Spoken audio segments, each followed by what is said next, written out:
What's up, gamers and geeks? Matt here with That's Fair Podcasting and Gaming Geeks Live. And I'm going to ask, have you guys played a long campaign? Have you guys played enough tabletop, mainly Dungeons and Dragons, and had a long campaign and something that you seriously invested your character into? You put so much time and effort into it, only to be let down by a party member that decided to betray you? Well, stay tuned, because that's exactly what I have going on in my current campaign.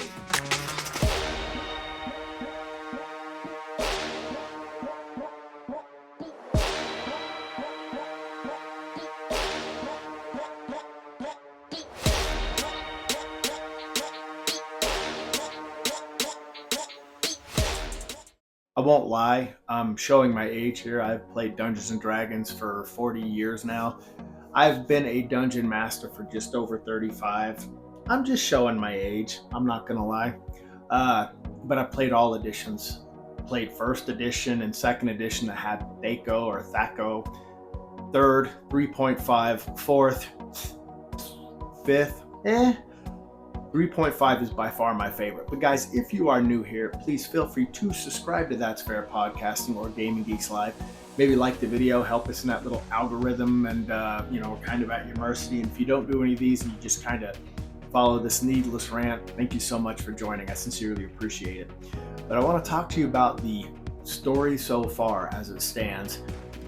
I told my group that I was going to have a first level party, and I was going to, as a DM, do my damnedest to make sure that I didn't kill us off. And I mean that. I wanted to do everything I could to make sure that we survived, we lived. I wanted us to climb the ranks, start from scratch, semi-strict rules at level 1, and build these guys up.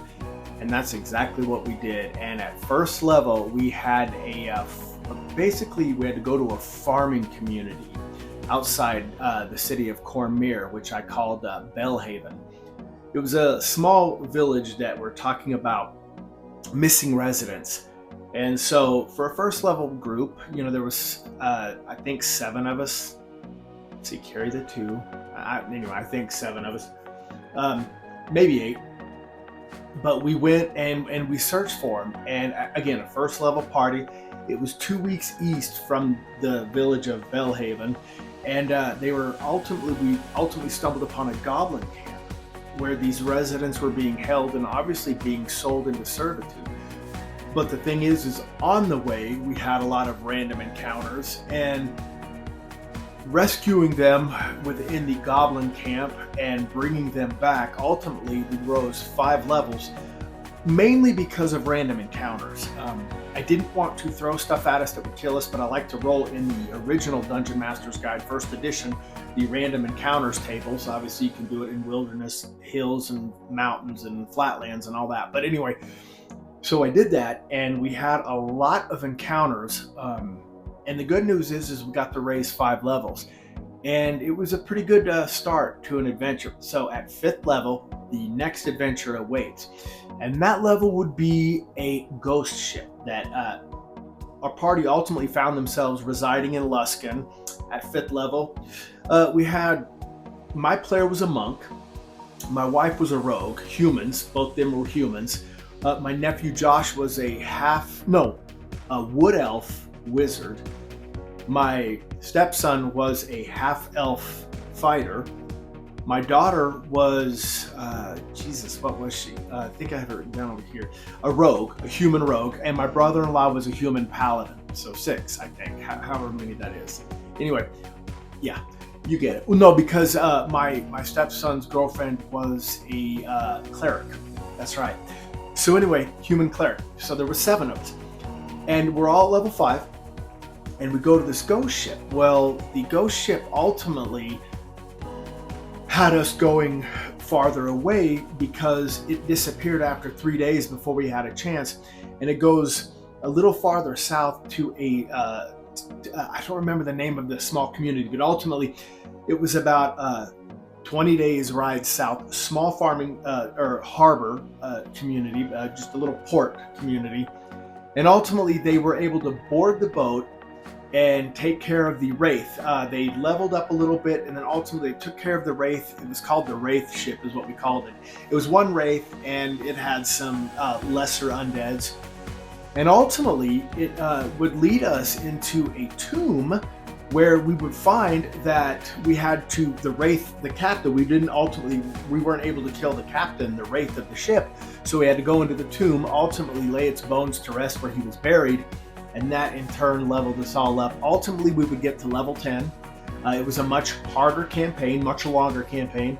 But anyway, at level 10, this is where shit hit the fan. My nephew Josh, the elven wizard, decided that, and this was the long con, guys, this was the long con. He confided in me way back at level 5 with this group, he was going to do this. And I'm like, okay, well, as Dungeon Master, I can't say a word, even though I know even my monk, who I was so proud of, was facing impending doom. Well, anyway, here's the quick of it. So we go into this dungeon where we have to find where this woman, she hired us on this high level mission at level 10 to go into this dangerous dungeon where she had some items that she ultimately buried while she was kind of getting up there in age. So she has us go do it. Well, we run into a high elven wizard, but come to find out that high elven wizard was my nephew Josh's, Magnus was his name, was his master. He was a vampire. He would ultimately get my nephew with vampirism, and then my nephew ultimately got the entire party with vampirism, not knowing. It was unknowingly to us. In our sleep, we got nailed with vampirism, and we ended up becoming his vampire thralls, or spawn, which means we are under his compulsion, his mental command.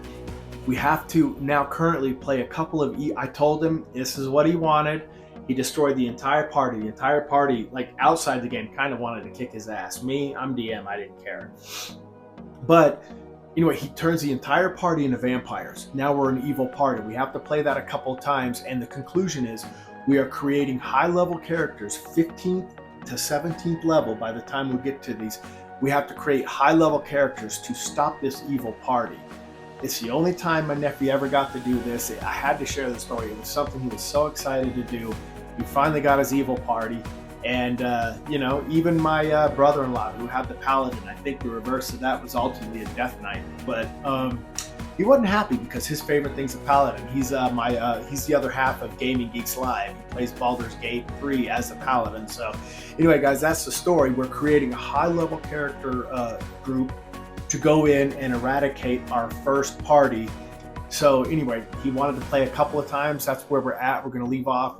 This is our first of 2 segments of D&D that we're ultimately going to play an evil party of vampires, and his goal is to go to Waterdeep, but there's no way he's going to be able to take that over. He can take smaller villages over right now, but our upcoming group is going to save the day, at least I hope. But anyway, guys, that was it. I just wanted to tell you Dungeons and Dragons, the story so far. But anyway, thank you so much for listening. I sincerely appreciate it. And please subscribe to That's Fair Podcasting or Gaming Geeks Live. Like the video, like I said, if you don't mind, please. And if you don't do any of those things and you just watch, thank you so much. I sincerely appreciate it. And to all you gamers, all love. And I'm outro.